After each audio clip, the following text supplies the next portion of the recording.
feel like we were just at the right time, right place. The music was just so outlandishly sludgy and slow. It barely made sense. I mean, at certain points, it was just so ridiculous. I was that kid though. Like, this is funny, bro. This is hilarious. Like, let's keep slowing it down, man. That's kind of just how I was with it. I didn't know it was going to lead me to this point, Real quick before getting into today's episode, just wanted to shout out a few quick things. First of all, we have a Patreon. For as low as $1.50 a month, you can get early access to these episodes as well as your name in the credits. And with the $5 tier, you can gain access to member-only channels in our Discord server. Secondly, we have merch. 2 designs that we absolutely love. You can find those over at indiemerchstore.com. And last but not least, we do these podcast recordings live on Twitch. So if you want to be a part of the conversation, see these as they happen. We do those every single Wednesday at 7 p.m. EST. Yeah, that's it. Links to everything I just mentioned will be in the description, along with links to our Discord server and our other socials. That's it. That's all I got to plug. Enjoy the episode.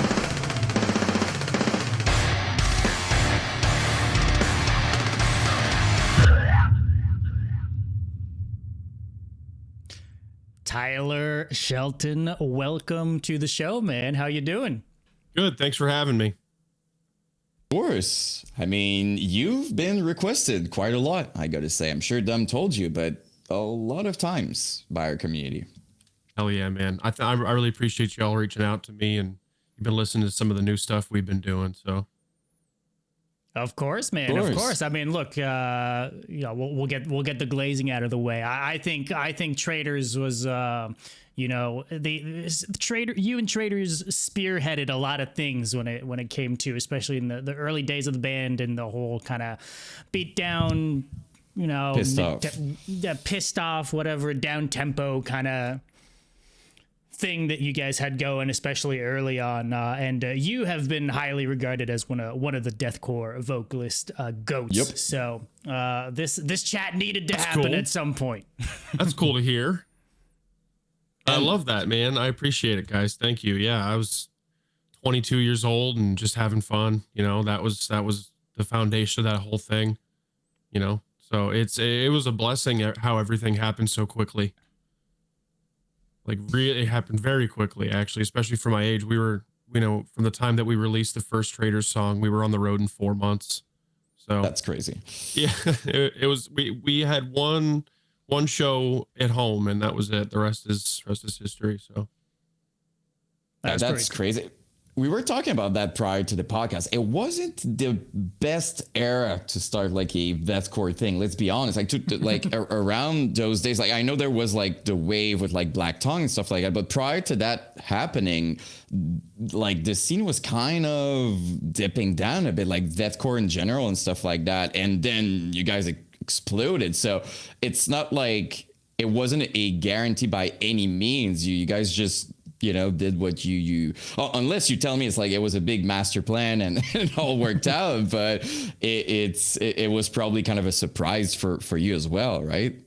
Yeah, I mean, during the time there were so many prominent bands, especially for the type of music we were playing. You had Barrier and you had Villains and a lot of that Midwestern beatdown that really started taking off. So those were the types of tours that we were having at the time. And honestly, they were awesome, but now you're seeing everything on such a much larger scale. And when we started, it definitely wasn't that way, but it wasn't as bad as it once was. I did my first tour in 2011 when I was 19. I did merch for Abiotic. And that was 8 to 12 hour drives every day. We did a full lap of the US in 19 days. It was so fucking brutal, dude. It was so brutal. You slept for 2 weeks after that, probably. Yeah, pretty much. Yeah, because the van had no AC, just the whole thing, But yeah, it definitely was a slow start. But I mean, it now it's after everything that had happened in the past couple of years, it's tough to get back on that ladder, especially when you're not signed to a label or anything. So many people are touring. So many packages are like 9 months in advance right now. So it definitely is a little difficult. Yeah, it must be. I always kind of hated when you don't really have a tour or something on the horizon. There's like not quote unquote nothing to look forward to for the band, right? If there's not like an impending release or whatever. But it must be extra stressful if you know that even if you got an offer tomorrow, it's in like 9 months from now, right? Yeah, basically. I mean, there are a few things that thankfully Traitors has planned this year that is coming up. We've got the last 10 seconds of life run. It's just a small run. Got a few things planned for June. And we're doing a pretty sick show with Victims in March in Chicago. Not just Victims, man, with the fucking big old Jerome. Jerome, man. Yeah, that was like one of my first listens probably as a kid, you know, when there were still when blog spots were still really popular is when I was really finding all my stuff. And like, you know, YouTube is like the 30 biggest breakdowns of the month, and they'd always have like all these all the clickbait, you know. But that's how I found half the shit that I listened to. And you know, I don't really listen to metal as much late, you know, as of late, but I definitely am an old head when it comes to some of that stuff. So Jerome is probably one of the first 5 bands I ever even discovered. Now I'm curious though. You say you don't listen to much. I'm really curious about what you're listening to. Like PS1 house music. That's a very niche genre that I've like rally racing house music. Okay. Makes me very happy though. Yeah, it's just things that make me move, I guess. I used to listen. I used to listen to like a lot of old school hip hop and stuff, and I still do, but nothing really too current lately. A lot of Gojira, for the metal stuff. That's what I was on for quite a while. I've only just recently gotten into Crowbar. I never really listened to them growing up. TikTok's working, ladies and gentlemen. Crowbar is relevant again. It's crazy, dude. I saw them pop up on my TikTok last week too. That's funny, but I found there was a Crowbar song from a highlight from like a football highlight, and I'm like, that's pretty niche. But I just started listening to it after that. I'm like, this is pretty hard. I've heard of him. I've heard of him before. TikTok was made for you. Let's be clear here. No, it really was. Yep. It was Chicago Bears running backs running over their defenders, and with a little bit of Crowbar. So I was pretty targeted, excited. Yeah, like, very targeted. I felt a little frightened. Yeah, your FBI agent was the one who made that one for you. I appreciate him for that. Yeah, that was nice of him. But I'm trying to like go down the playlist. I definitely listened to a lot of Turnstile in the past couple of years. Cool. Really like them a lot. A lot of their older stuff I really dig. But I guess if it came to metal, it would just be slam stuff. A lot of like Torture and stuff like that. There's a band that Dan from Crown Magnetar showed me called Nithing. They're it just the vocalist just sounds like mud bubbles, dude. I don't know how he does it. It's just some of the shit that they're doing now is wild. Well, on top of the most batshit crazy fast as fuck music you've ever listened to, also, right? It's like the whole package is kind of insane for that band. Yeah, for sure. Yeah, and Crown's awesome too. I mean, I've toured with those guys. They're awesome dudes, and they're very, very aggressive. Very aggressive music. So, but yeah, I guess that's about it right now. Definitely leaning on the PS1 techno house music. Okay, I have to ask, not to go on a too big of a tangent, but is it also because you like retro games like PS1 stuff, or it just so happened that it's okay, cool. Yeah, awesome. Definitely. I was raised on PS1 and PS2, and then I switched over to Xbox to play Halo with my friends. So. Okay, so you were definitely raised the right way. I'm just gonna. That's. I played and have played a violent amount of old school RuneScape. That's one of the big ones. So, yeah. What's that's awesome. Oh yeah, so you're deep into old school RuneScape. Are you still? Ish. It gets kind of repetitive, you know, even now. So, it's still something that I play a little bit, but not as much. What's the meme? It's like you never quit RuneScape, you just take breaks, or just take breaks. Yeah, no, it's 100% right, because it's like always sitting there in the darkness waiting, you know. So no, it's definitely one of the bigger ones that I've played before. I I really liked MMOs when well, just specifically that one. It was a grind, but we playing old school. Yeah. Gotta do old school. Yeah, I kind of go. I mean, I was never like I never paid for members or any of that stuff. So there was a cap to the things that I've done on RuneScape. But I log in every year or two. It just sucks me right back in. Yeah, sure. Dump another 100 hours into it and then log off for another year, and just to cut trees. Just to cut trees, exactly. Yeah. I'm terrified of going back on it because there's a few times that I'm in the Morin trip, like Elder Scroll 3. Basically, I'm back in that, which is kind of old but really good. But the problem with RuneScape specifically is it's when I realized last time that I was grinding forever to get an armor that was terrible. Like I spent so long just because I wanted this specific piece of armor, like mission, and at the end I was just like, that's really bad. Like I spent all that time. It's terrible. Oh, there's very little payoff. Very little payoff. Yeah, when you max a skill, they give you a cape in a 3-second song. Yeah. I mean, that's about it. So, it's still quite insufferably grindy. You're not missing much. That's what I realized. Yeah, some things have never changed. Yeah. Mostly for nostalgia.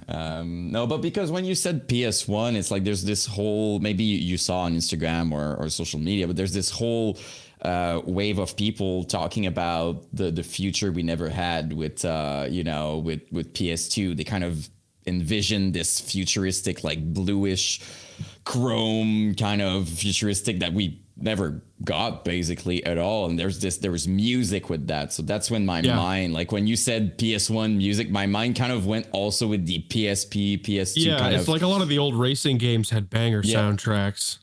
Insane. Yep. And then what Twisted Metal had some metal stuff. Really, where I discovered music like that was Ozzfest. I went to Ozzfest when I was a kid. That's kind of where I started to find everything. I was like 12 years old.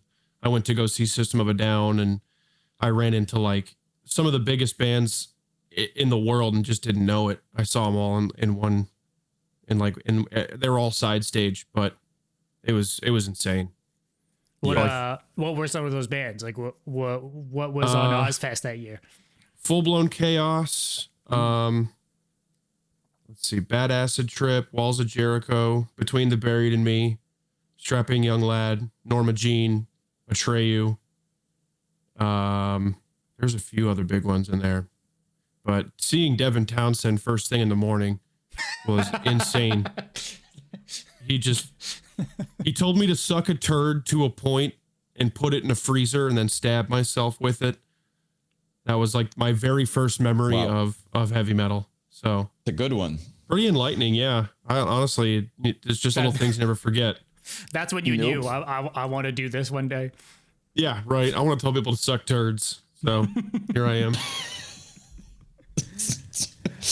I mean, we could kind of go down that rabbit hole a little bit. Like, what about vocals and being an entertainer? Well, where does that kind of come in? I feel like maybe entertainment was prior to vocals, and then vocals kind of slotted well into that. Maybe I'm wrong. Before freezing turds, like that's kind of before the turd. So maybe it was like 2 years post turd. But I don't know. I always liked being the center of attention when I was a little kid and didn't know all the traumas that came with it. So that was fun. But I definitely just liked to entertain. I love being funny and fun, and to think about where the funny comes from. I think that's just from family and family experience. But from a music perspective, I started out playing drums, and I just slowly started learning vocals when I was probably 16, 17 years old. I was booking shows already. I booked my first metal show when I was 15, 16 years old. I booked King Conquer. I booked Adalia. So what? Yeah, there was a lot of really, really big metal bands, at the time in Florida that weren't, couldn't really afford touring because we were all kids. So there were a few cool spots. I used to have free shows at the skate park pavilion, and, a bunch of people would show up, and that's kind of how I got my start. But it was really when I started listening to when I got into like the big four of deathcore at the time, when it was like Oceano and Whitechapel and all those guys. I just really wanted to start like teaching myself. So I would just, on the way home from school or whatever, I would just do vocals walking down the road, and I eventually taught myself how to do it. So, yeah, I guess that's where it started. You know, I listened to a lot of them and a lot of Rose Funeral, ton of Rose Funeral, and Job for a Cowboy. Those, I'd say Johnny Davy's probably my biggest inspiration, which you never really hear in the Traitors stuff. But in the Purge Engine, yeah, in the Purge Engine stuff, that's what you can really hear the influence that Johnny has in my vocal style. It's just, you know, and I also lived, I've said this a million times, but Dickie Allen and I lived together for like 6 or 7 years. And we started living together before he was an infant and before I was in Traitors. So it was kind of cool to watch that journey together and watch us kind of grow into this like amazing scene. So that's really rad. And like, I was, you know, we do the deep dives over here. I was on the old YouTube channel, and stumbled upon, you know, a Job for a Cowboy cover you did. And I say this a lot. I've said this a lot of times on the show. A lot of vocalists from that kind of time frame would state Johnny Davy as like an influence, but I've yet to hear someone that sounds like Johnny Davy. And I was today years old when I was listening to your cover, and I was like, God damn, you were doing the thing like that. Those are the sounds like that. Yeah. That was the voice. Like you had that nailed. And I don't know. I think that's a really rare thing. Cause like I said, everyone wanted to be that guy, but we never heard a band do him. Yeah. I just really like to, I've always loved to do impressions when I was a kid and do impersonations of like people. So I kind of translated when I was doing vocals, and that's what taught me so much is when you realize that vocals are one big impersonation. You know, if you're really trying to sound a certain way and you want to, you know, I just started messing around with everything up here. And that's kind of what made me shape the vocals that I have is, you know, working with everything upstairs rather than trying to get lower down here. I tried to make everything sound different in like how it was coming out, and, you know, just kind of talking out people's vocals, like how they would say the word in order to get that sound, you know, and he kind of has that like wizard vibe to him for sure. So, well, it's the kind of ups and downs and the, you know, he goes through notes like while he's like in a single word, right? Like I think that's a lot of what makes him like stand out is kind of the way he enunciates and goes in and out of words. Yeah, I was about to say that he's probably one of the most like exactly at the line of extremely brutal, but yet very clear, super like clear, articulate, kind of. Yeah. You can. Yeah, you notice a lot of that pop up for sure. I've noticed that in our discography. It's a little bit easier to hear what I'm saying. Yeah. I've always wanted that, you know. I do love guttural stuff too, but I just feel like that's kind of what, like, an area where I shine at, you know, is definitely trying to be like clear for the crowd to say shit back, or just something for them to relate to or look into the lyrics a little more, because some people don't even look at the lyrics, you know. Yeah, it's definitely like Traitors have always had, like you said, it's not necessarily for the gang chants or whatever, but there's just something intrinsically like hype about like understanding a badass lyric and like being able to sing along to it, right? Which you can't really get most of the time with the super gurgly stuff that you can't hear shit. You know, I love me some slam, but you know, that's not what you're getting out of that style of music, right? And I've always appreciated that for Traitors in like the greater context of like a lot of deathcore just isn't that way, right? We've got great examples of vocalists that do it, but it's kind of more few and far between in the deathcore realm. I think it's difficult too, because it's the more you enunciate it and try to do something like that, it's almost like you're closer to singing in a way. So it's a bit more, I wouldn't say vulnerable, but it's a bit more of like thinking and songwriting. Like, don't get me wrong, again, it's coming from somebody who loves inhales. I love like all probably the worst stuff. Like I love inhales and stuff you couldn't hear. But at the same time, there's more, it's I'm guessing there's more freestyle into it, and there's like when you choose your words, it's like that's what people are gonna sing back, and it's clear. So in terms of songwriting, it's also a bigger challenge, I would say. Again, no diss to slam things, but it's a bit more exposed. Some bands a lot of bands get away with having dog shit lyrics because no one can understand what they're saying anyways. Exactly. Exactly. Yeah. Which is fine to each their own, but it's a different thing for sure. Yeah, I mean, I guess it really just depends on the listener, but that's, some people that say they don't like it, it is what it is, people still do it. And I think there's it's just really whatever the user clings on to, I guess. I always kind of wanted people to relate to the message, especially for Traitors, and it being like a band that all the lyrics have to do with personal experience. So yeah. But some bands talk about cutting people into like a million pieces.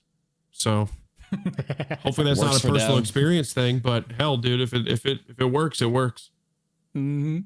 Sometimes it's like stories or whatever, and it works, works for them. And I think there's value in both. Sometimes it's cool also to hear some real shit, like a good example I have in mind right now is Buddy Snatcher is a good example of that, right? They're going to be super real with the lyrics, like huge things, but also I like both. So sometimes just noises and stupid shit is also super cool. Yeah, so a little bit of everything. You always gotta love that. So, yeah.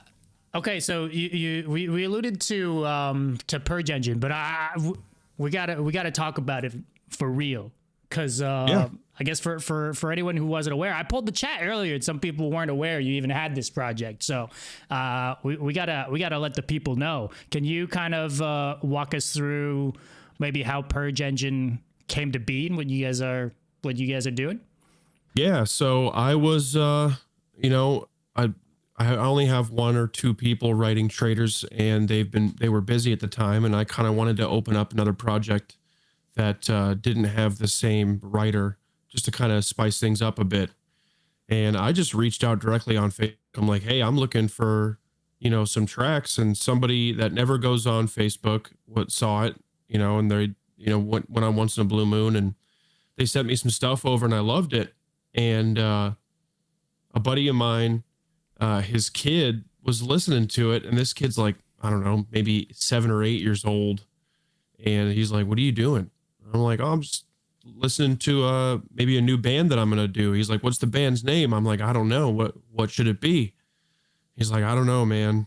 You're gonna have to give me a minute. And 2 seconds go by, and he goes, it should be Purge Engine.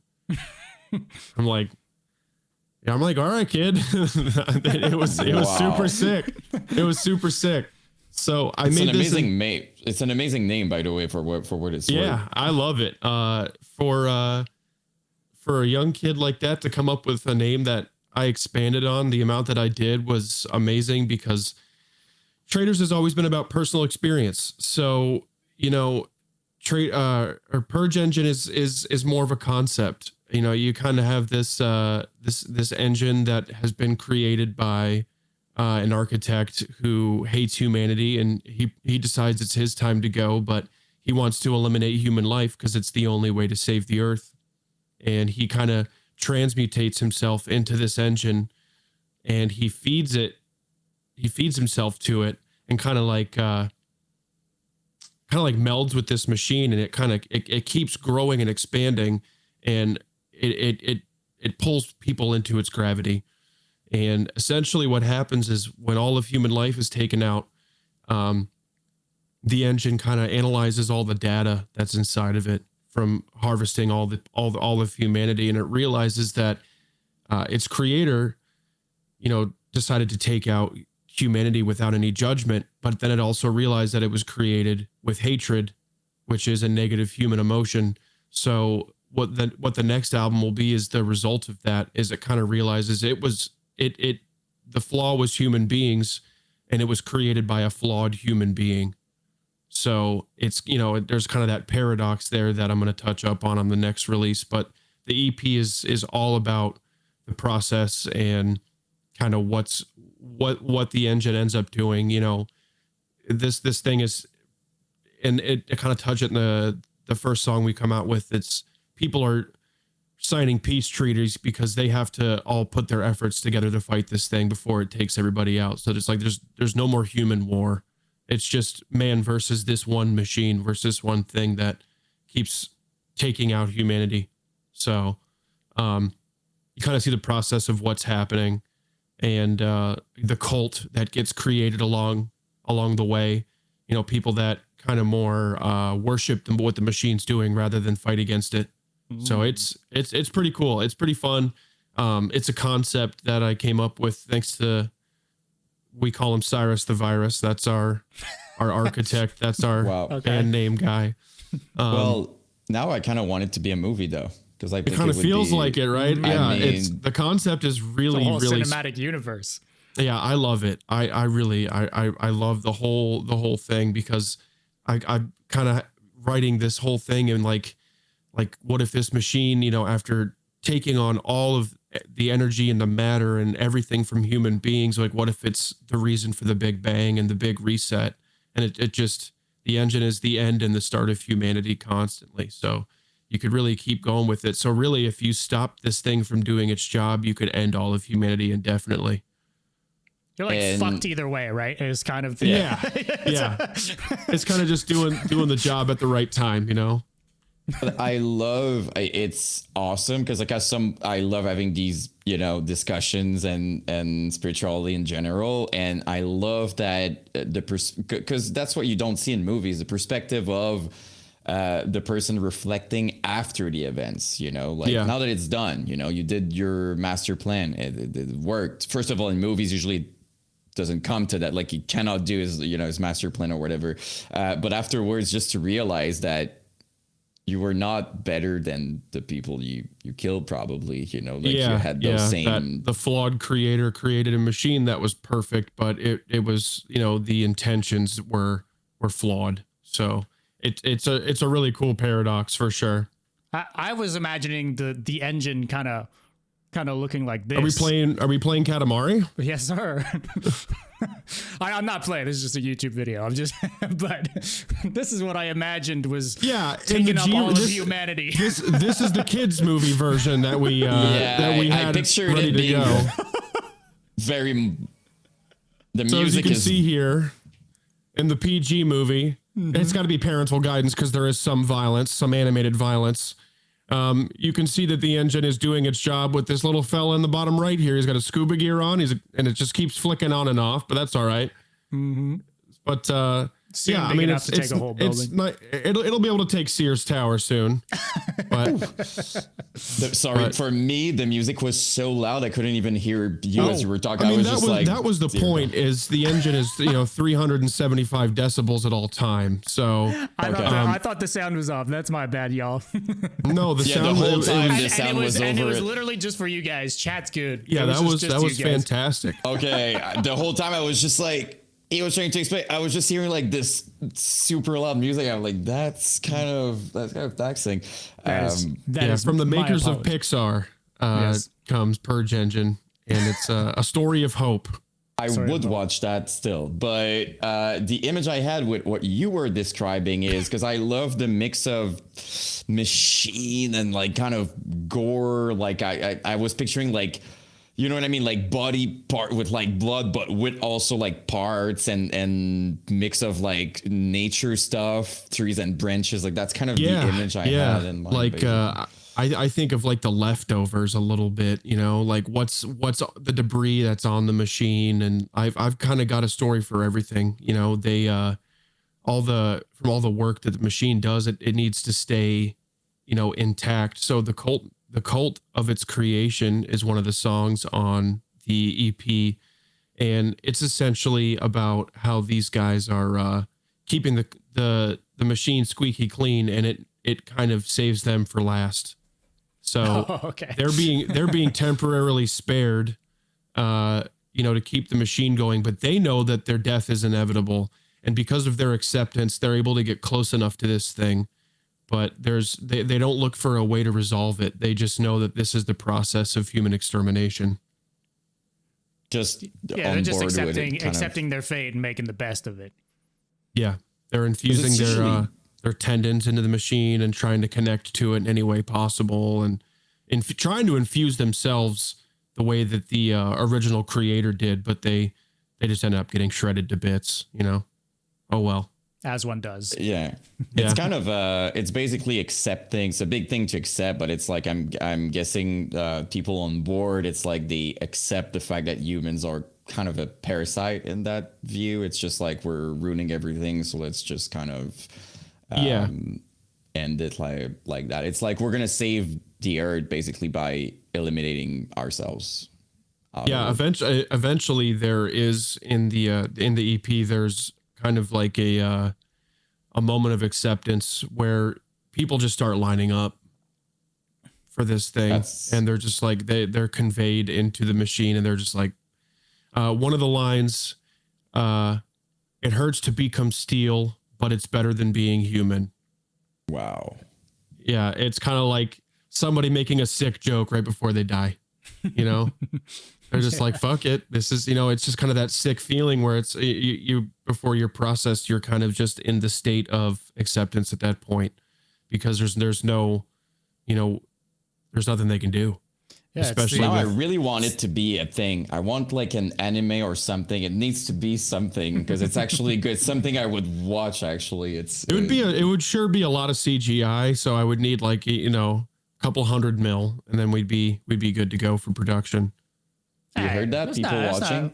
Just a quick GoFundMe or something. I'm sure we can work something out. Yeah, become the Kickstarter. Just a quick second to talk about the sponsor of today's episode, Indie Merch Store. Pre-orders are live for the brand new At the Gates album, The Ghost of a Future Dead, which is the final album featuring singer Thomas Lindberg, which was recorded before his tragic passing. The album releases on April 26th, and you can pick up the new album on various formats, including the co-exclusive Apple Red vinyl variant, limited to 500 pieces worldwide, along with other vinyl colors and CDs, digipacks, or jewel cases.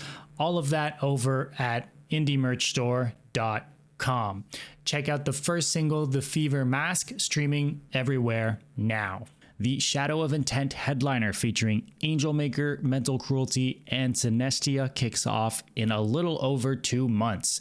Don't miss out on this stacked lineup. Secure your tickets right now at shadowofintent.com. Be sure to snag merch from all of the bands on this tour over at indiemerchstore.com. You can always use code BRUTALITY at checkout to save 10% off of your entire order. Again, that's code BRUTALITY at checkout for 10% off of your entire order.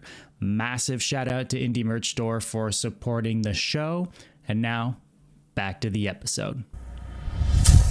Let's talk a bit about the music itself and your vocals on it, because you're taking it in a really different direction, as you've alluded to earlier than Traitors. I kind of heard you talk about maybe feeling a little bit, I don't want to say limited, but like Traitors has a specific sound, so you kind of stick to that, whereas maybe this is an answer to that. Maybe can you kind of speak a bit about the process here? Yeah, I mean, Purge just kind of feels like it's so much more extreme. It's a lot of it keeps that ramped up tempo and that ramped up aggression. So, you know, what you've heard is kind of just like a slice of what you're going to expect. There's a lot of different ranges in there. There's a lot of times where I'm still intelligible, but it gets real like grindy, slammy vocals. Like, how can I put it? I guess some of the stuff that has been coming out lately in the extreme death metal realm, but there's a lot of different ranges. I kind of don't want, I don't like to be a one trick pony. A lot of people know me for specific vocal ranges. So the ones that you've heard on Traitors that were really popularized, you're probably not going to hear on Purge Engine. I want Purge to kind of have its own flavor and its own thing, rather than just be like, that's Tyler Shelton on another death metal song. I wanted to really bring something different. You know, I never did highs on Traitors stuff, like almost ever.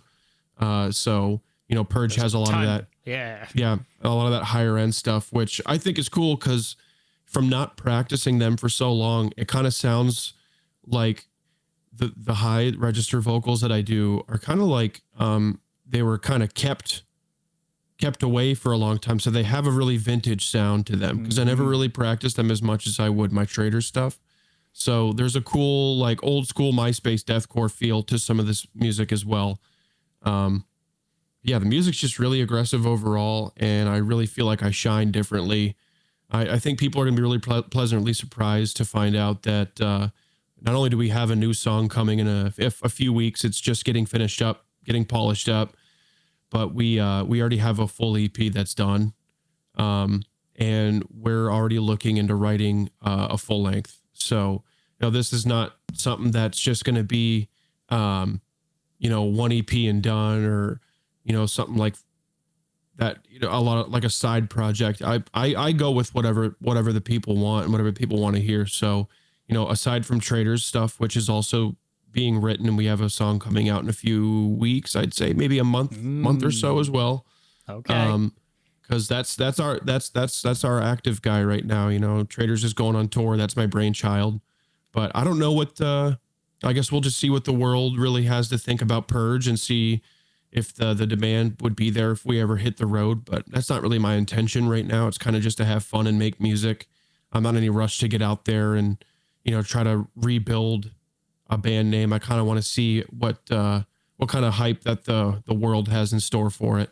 We have a lot of cool announcements coming up as well. So I think it's also, first of all, it's amazing. And also I think it's, you're going to have to keep in mind the kid who found the name for the royalty later on, just so we get like whole per year, like receive something. He's getting hooked up. Yeah. We're already got, like when all the merch and stuff comes out and shit like that, we've got stuff for the family, and, just the amount of creativity that he brought me, he doesn't even know it, but he was a big fan of Slam Worldwide. That's where he found all of his music, because he's just a little kid. So he's just like, that's my source and that's it. So we released the first song on Slam Worldwide for him.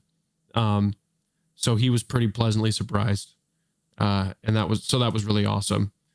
But yeah, there's a lot of really cool things in store in the next few weeks, especially. I'm a big collector. I like vintage stuff. I like, finding old school wrestling gear and stuff like that. So our first few merch drops, but our first one is going to have a special tag on it, like a stitched tag or a printed tag that signifies that it's a first edition press. So for all the collectors out there, there'll be like a founder's edition, kind of like a, like a base set for a trading card, if you will, like a first edition. Yeah. Merch press. So just cool stuff like that. Something for the collectors, some people that are there from the start, that are really invested in it. I've just a treat, I guess, more for the fans that are supporting me on this journey. So it's going to be very selfish as a request, and I think it's basically just me asking for something. But in the future, with that, like with the whole story you've built, I think it would be insane to have little like figures or statues or what. I'm also a collector, so in the future, yeah, if it's something in your mind, I think it would be awesome. Like if you buy something, maybe you get like a I don't know, like a figure, because you're building a universe. So I think it would be cool to go on that side. Yeah, I think so. I think so too. I think it'd be cool to find like a figurine company that actually like is at more of like a larger production, so people can get like cooler, more intricate stuff. Because I still have it in my brain like how this engine really looks, in the colors of it, and the only thing like some of the lyrics describe the machine as like everything's super dark and it's difficult to see, but it has these like bright orange lenses on the machine, kind of like eyes, and just little things like that, little details that kind of give you a visual of what this whole thing. Somebody in the comments asked comic book, kind of like that. I do know a few comic book guys actually that print for Marvel, and I feel like they would really get my point across pretty well. I do have some merch that we have coming out that depicts the engine a certain way as well, like a giant towering spire, and the engine is kind of growing a mass the side of it. Just stuff like that. So sick. For people watching, by the way, Marvel, little upcoming company, and that's getting. They're getting there. I mean, few years, give give or Yeah. take. No, but also just I'm curious in terms of vocals, because you've talked about like it's different and stuff, but like was it challenging for you to be on that, because you've been doing stuff with Traitor for a long time, so now was it just freeing, like I'm doing my, or was it kind of challenging per moments to step out of that zone recording wise? I honestly, I've always done so much like on the side for fun, like covers and stuff like that. And I just feel like when I listen to it, I had 6 songs pretty much completely written and recorded in about 3 months. So I was on a pretty good track. And it just felt, and it usually when it comes to music, especially for releasing it, if it doesn't just come to me, I don't want to force it, but this stuff just like really spoke to me a certain way. And, you know, how insanely heavy it was. I'd love to share some with you guys, actually too. I wouldn't have a problem doing that, but there's so many different little things that this has that make it special. And it didn't feel, honestly, Traitors is the difficult one because I really got to dig deep in the emotion book and, you know, traumas and shit like that. So Purge Engine, you know, it being like my first like real concept that was entirely, I guess you could say, science fiction. It's, you know, so out there. I kind of just had this infinity universe where I could go anywhere I wanted rather than talk about personal experience, which I've done with Traitors my whole life. So it's also a new project that you're starting from scratch, right? There must be something also there's not really any expectations with what Purge Engine should sound like or should not sound like, right? Compared to Traitors, I assume. Mm-hmm. Yeah, I didn't really have any expectations. I just did what sounded right and had my fun. And I mean, right now it's I'm just really excited to get the EP out, you know, and that's going to be a couple months from now, but we're trying to get it out as soon as possible without rushing it. So how's it been working with Josh? It's been awesome. Yeah, so like I said, he found me on Facebook and we kind of just like shot the shit for a little bit and hung out for a while. And I sent him back a rough draft of one of the first songs I did. And from there, I had to go back and re-record some things because I had gotten so comfortable. You could see the difference from song 1 to song 6. But when he sent me things, I'd say like 85% of the EP was already instrumentally written. He just somehow had these in the back burner and nobody was really doing anything with it. So I took that as soon as I could because I'm like, this is incredible shit. I don't know why people were, you know, looking over this. So it's been super easy. He likes to, you know, lay low and play games, chill out, talk about music, and just keep it easy. So working with him's been really simple. I'm big on logos. Like I'm obsessed with logos and I think it's awesome. I'm just curious to know how it came together in terms of like vision or maybe who did it and stuff like that. We wanted to go like for our logo, we wanted to go with with an old school feel. So we wanted to make the logo readable. And, you know, something that would stand out on the flyer. So that's what I gave to my guy who's been doing Traitor stuff for like over a decade. And he nailed that within a few days. So it all came to be perfect just with the visual that we gave him. One of the first things I've noticed, because we had these discussion over time, but like I think a lot of people don't realize the importance of picking the right logo for your project. It's actually a big thing. Like people don't think about it. It's all kind of unconscious, I think, but it does make a difference. Like you need to vibe with, like, think about merch, for example. Like you don't really want to buy merch with the logo you don't vibe with. Like it's like a big part of the dynamic. It's kind of your brand, you know? Yeah. So and usually for me, the logo that you choose kind of sticks with you forever. So that's kind of the one that we went with and we love it. So yeah, it's cool. You've got like the more horizontal version and then you've got the stacked version. You also have the sigil too. Yes. which is cool, right? Because I think that's another problem that a lot of logos kind of run into. It's maybe like, oh, it looks cool on a t-shirt, but it looks dog shit on a album cover because it's just because of the formatting or whatever. So it's cool to have People the making options flyers, they hate you because of what you picked. Yeah, because it takes like half the. Yeah, I'm glad that we have like variants. You know, like that's just another thing for merch and for you know, like the front logos and stuff like that. But it all just feels pretty well calculated right now. It feels like we're hitting a pretty good groove. You know, I don't know how many plays the song has overall, but it's been very well received so far. Especially for no one to release it through, and all the I didn't run any ads or anything. I kind of just said, hey, this is my new band. Let me know what you think. I wanted people to discover this band the same way I discovered music when I was younger. And that's just by your friend telling you, like, you got to check this band out. So. Yeah, and I think the comments have been like overwhelmingly positive, especially too hearing you go into these different ranges and stuff. That's the main thing I noticed, people kind of commenting on, like, holy shit, this is like next level for you. Yeah, it definitely has a different vibe to it.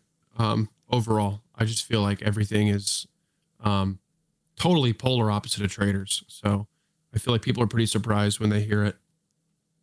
I'd also be and also just to tie up the other thing I said earlier, I was talking about PS2 futuristic. I think you nailed it on that part too. Like when I click on the video, that's kind of where my brain went. And I think it's awesome. The kind of the futuristic, but at the same time, classic and retro feel to it. Hard to explain. That's where my brain went. Yeah. Which matches the concept at the same time. But it's honestly, it's awesome. It's a good yeah, aesthetic. So far so good. I'd love to do a music video eventually, but my brain goes in so many different ways on where I'd even begin, because this idea is so big that there's like, to really get the point across, I would have to do a lot. It would need to be a lot. It's cool to know that it has so much potential in that sense, though, that it can expand and be something big, as opposed to, with all due respect, I think that's kind of usually the problem. People want to make music, but they don't. It's kind of, there's no vision really. It's just like, which is okay, but it's cool to hear that there's such like a clear vision of what it is since the start. It's a conversation that we had quite a few times, that you can tell the difference between somebody who's been around, has a vision, and sometimes kind of just like music for music. So it's cool to see that. Which gives us the classic warehouse with LED tubes in the back style music videos, and right, because there's no inspo, right? There's just like, here's a thing, this is a visual thing for our song here. Yeah, I don't just want to do a performance music video. I gotta paint the picture a little bit better, and I don't really have the funds to make the engine myself from scratch, but we can probably do something there. I mean, with a little Unreal's looking sick. So maybe we just make the concept a reality, and this engine, you just film the real thing. Yeah, that's what I've been saying. There's actually a part where there's like an engine noise that my buddy made with an engine simulator, and he used a V67 engine. So there's V6 and there's V8 and V12, but this is a V67. It is, or as the kids would call it, the V67. Yeah. Yeah. Yes. Oh. Okay. And it's the size, like the engine that he simulated was the size of my room. So that's going to haunt you in your sleep tonight. So it will, yeah. Too old for this shit. Yep. Well, speaking of which, like, you said something I think that that was interesting. You said like you wanted people to discover your music like it was back then. I would be curious to know and not to say we're old, but we kind of are in a certain way. But I'm just curious to know how it is for y'all. You see things in terms of like being an artist and releasing music nowadays versus like how it was back then. The factor of like, we were on MySpace discovering stuff. You kind of had to make an effort, as opposed to right now where it's just all you see, it's in your face. Like, how do you feel about that as an artist? Well, I mean, like, how do I feel about what? Just the transition from doing it so organically back then to now? I mean, like honestly, how things are now. Yeah. It's really like I'm so tired of the whole algorithm thing. I mean, I'm sure everybody is, and knowing when to post at the perfect times and stuff like that. But now you get a lot of view botting. You know, you get a lot of stuff that's boosted, and you know, there's always somebody out there that has the perfect formula, or so they say. But you know, at the end of the day, I feel like if your music is good enough, I feel like it has a big chance of still going out there and beating all those things, because it's just the way that people talk about it. You know, when Traitors was the first a band, it was Facebook was still the most popular thing. So when we woke up, we had, you know, so many views on our thing, on our band and stuff like that. It was amazing to see. It doesn't work the same now for sure, but you already kind of have to have that like engagement. But it's not really frustrating though. I mean, it kind of just is what it is. If you want to get your stuff out there more, yeah, I wouldn't not run ads, you know, especially on Traitors stuff. Like, got to have good PR, not a PR team, so to speak, but just know where your music's landing and who's like watching it when. I feel like a lot of people that do the reacts now, like the music reacts has been a big thing lately. You know, it's just, especially shout out to Keem. He's been doing it forever. I feel like he was one of the first people to really do this.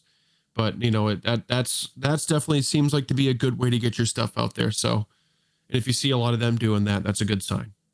You said something very important too. You said like music first, which we both, like me and Dom, like we talked about that like so many times. But I think it works for everything in life. Like, we're talking about music, could be art, could be anything. If it's good enough, it will do its thing, unless like willingly you don't really like, you have obviously to do something with it, but maybe going into it thinking about all these strategies before the music isn't the right thinking. In the long run, it might work maybe in one clip, but they won't be, you know, built on something solid enough, right? So yeah, I just feel like staying consistent is the most important thing now.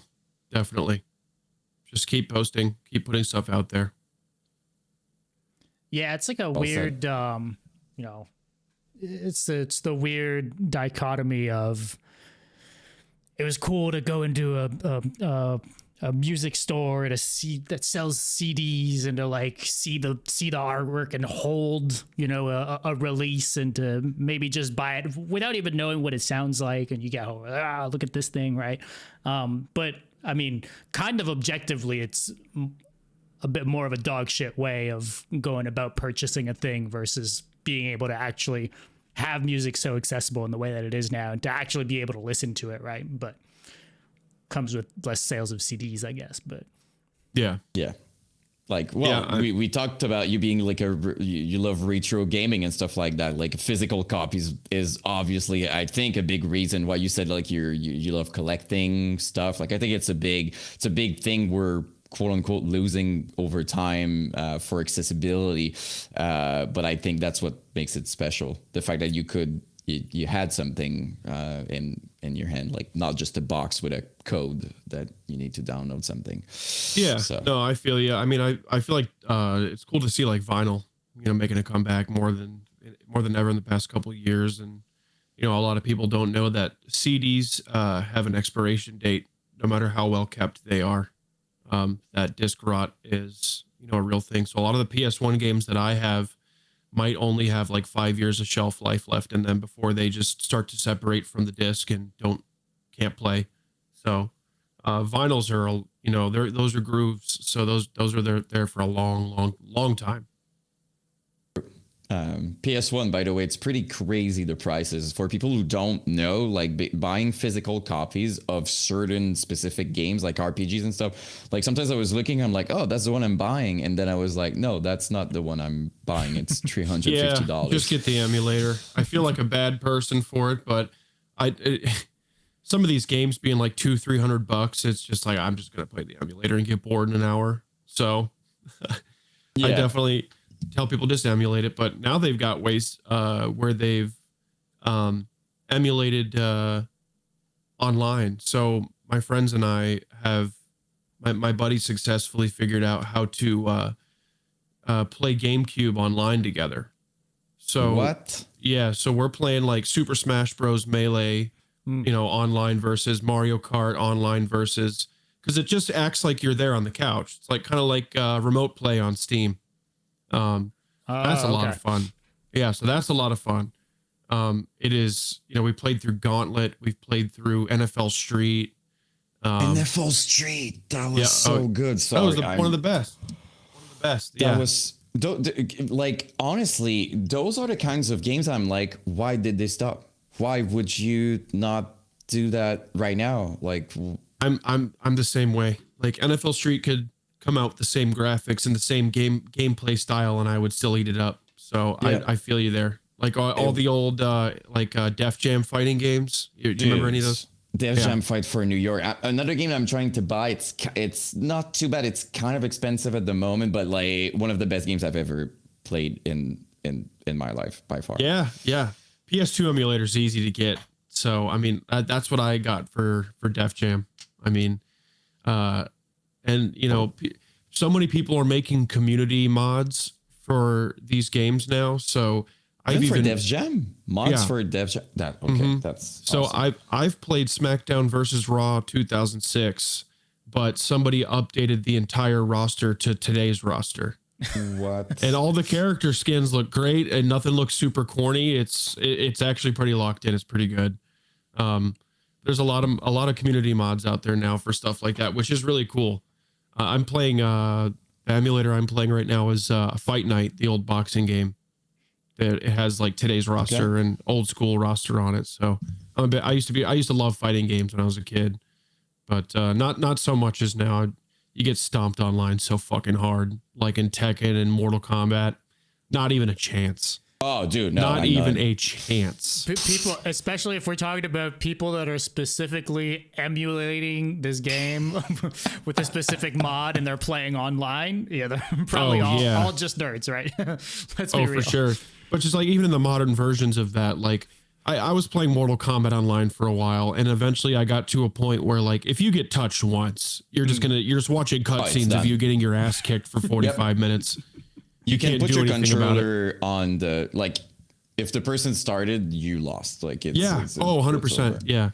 Back in the day, you could throw out like little combos and you have to get back up and fight, but now it's like you're just watching your ass get juggled for like 30 seconds straight. So oh yeah. It was humbling. For a while it was like, I think I'm getting pretty terrible, like really bad. I like playing more chill, laid back stuff. I like PvE a lot more than like PvP games. I'm not really like a shooting game guy. I played Rocket League for quite some time. I played I still play NHL. I was top 50 last year in NHL online. What? Yeah, I really liked it a lot. You made a lot of people mad. That I can tell you. If you're top 50, you made a lot of people probably. The messages that I've received, I could not repeat on here, dude. They're bad. Yep. They're bad. They're reaching in the bag for sure. I mean, but pretty funny. But one of my favorites is I like online like co-op progression stuff. So all my friends made we made like a Madden franchise and did it for like 10 years together and all played each other and stuff. That's pretty fun. On like this one game, you guys never changed the game, just stuck to that one. Yeah, so like you draft rookies and stuff like that, and you can keep them with your team, and you can trade with each other, trade with the NPC or the computer teams and stuff. But I'm trying to think about like what's your guys' number one? What's a game that when you pick up the sticks at like a house party, you'd be like, I'm not losing at all. Do you guys have a game where I ain't got a game like that. I've never really that I'm not losing. It's gotta be. Go ahead. I'm sorry. Well, I was just gonna say I guess I didn't play much. Like I had a brother, but we didn't really compete like that. I didn't play all that much online or get super competitive with games like that. It was mostly I'd play Tony Hawk by myself, right? So it wasn't like beating the computer. Yeah, I guess. Yeah, it's a nice way of saying you got my favorite. Did you say participation trophy. Yeah, because that didn't go. I have two things to say. First of all, you just said Underground is your favorite. Yeah. It's mine too. It's far. right in my living room, like the Xbox version. Like that game is so. They're talking about remastering it. I even like that. It's freaking masterpiece. I would love that. Oh, dude, I think I wouldn't say it's confirmed, but I think they should do 1 and 2 together somehow. That'd be They've been awesome. doing the collections, right? It was 1 and 2 and 3 and 4. I will say 2 has the best maps I've ever played on Tony Hawk. It's so 2's fun, my favorite, dude. personally. 2's the best. 2's the. I mean, full and of life they were so locked in on that one. I just loved it, and that I'd kind of only get my games from Christmas time. So like that, I always played Underground and all those like around Christmas time.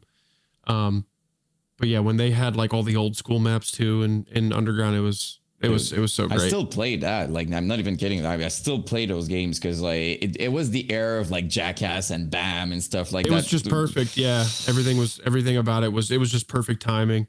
But Underground, I play it more than the remasters that came out recently. Pro Skater was okay. Pro Skater was okay for me, but Underground is the GOAT. That's the best. Yeah, still fun, but like it was something special. Underground, with the whole story, I feel like it's very underrated. The story in the Underground one, and the way you build and you get a pro skater.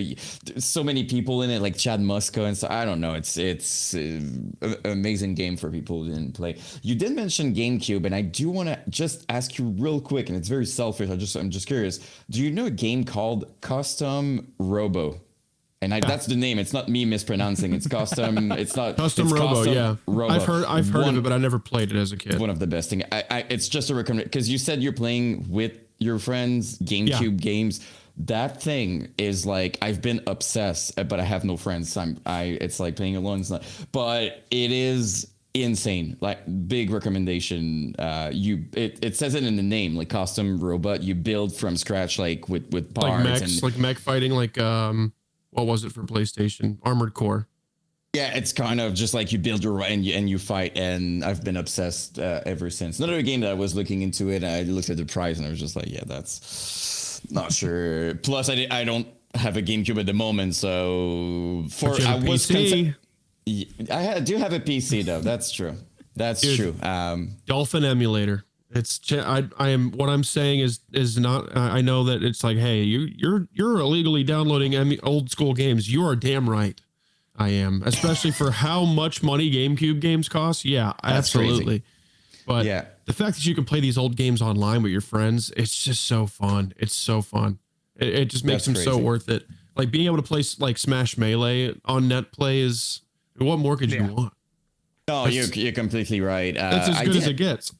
No, you're completely right. I didn't answer your question because you asked like which game I would be. It's so lame as an answer, but like honestly, Mario Kart 64. Yeah. Very rarely lost that game. Very rarely lost that game. And of all characters, I'm playing with Wario. Don't ask me why. That's just what works for me. And it's a lame answer. But if it would be a thing that would be online, I would say I'm pretty good at stealth games. But it doesn't make sense in a context like that. But like Splinter Cell games, you probably know these titles, right? Like I'm a nerd. So like, God, I hate those games. God, love these games. Got to be patient. I love those games. I have no patience. Like I said, I was big PvEs, like playing games. So like I liked Fable a lot, and you can't beat Fable. Fable 1 and 2 were amazing. I 100%ed the second one. I would say the second one would be Fable 2 is the best, good. right? Absolutely. Yeah, Fable 2 is good. New Fable looks great. Surprisingly so. After everything it went through and the original reveal and all that, somehow it looks fucking cool again. Yeah, we'll see. It's so hard for people to keep up. You know, I feel like the last genre of game that came out was battle royales, and that was already 9 years ago. So we're bound for something new. Could be the end of it. I would be okay with that. Well, yeah, it's the extraction shooters are replacing the battle royales. It's kind of just another form of it. Yeah. Really. I think Gears of War and Guitar Hero were probably the ones that I was really good at when I was young. Yeah. I was like that kid in school, and I took a lot of pride in being the one that was really good at Guitar Hero. I'm like, yeah, I can beat Dragon Force. It did felt cool though. Let's be honest. Being good at guitar, it did feel like they nailed that side. If you like going from being terrible to like playing the higher difficulty and actually being good, it felt great. Yeah, it was fun. It was fun. And now they have Clone Heroes, so you know our music's on there. Yeah. Yeah, everything's on there. It's awesome. People have already made tracks for Purge Engine on there, which is amazing. Somebody made drums for it, which they look super difficult. But I love it. But yeah, I'm trying to think about like I guess like old Mortal Kombat games, big time for me, were like my best competitive. I cannot. I have to favorite character. Baraka, for sure. Ooh, okay, sick. Baraka and Ermac are my two favorites. Ermac, I love these choices. Ermac and MK9 was probably when I was like at my peak. Xbox 360. Did you remember, again, sorry, we're in the topic. So did you ever play Armageddon? It was the biggest roaster ever. You could play with the bosses, Mataro, and all the, it was like the biggest stage fatalities and stuff. Insane. You would like open the game and I couldn't believe it. Everything was unlocked for like a roaster, like big, like that. Every single character you could think of was part of it. And yeah, I loved it. And honestly, I think my favorite obscure game when it comes to like popular series was Shaolin Monks. You ever play Mortal Kombat Shaolin Monks? Yeah. It was like God of War, but with a Mortal Kombat skin. Yeah, that game is so sick. It's still fun. It was a good game. It was a good game. Your picks are cool though. It's rare. Every time you ask that, it's like it's gonna be Sub-Zero or Scorpion. Every time you ask so it's cool that you said Baraka and yeah, Baraka's the bomb. Awesome. What I want to talk about like some Florida stuff. Sure, Mr. Florida man. Yep. What's best and worst thing about Florida? Well,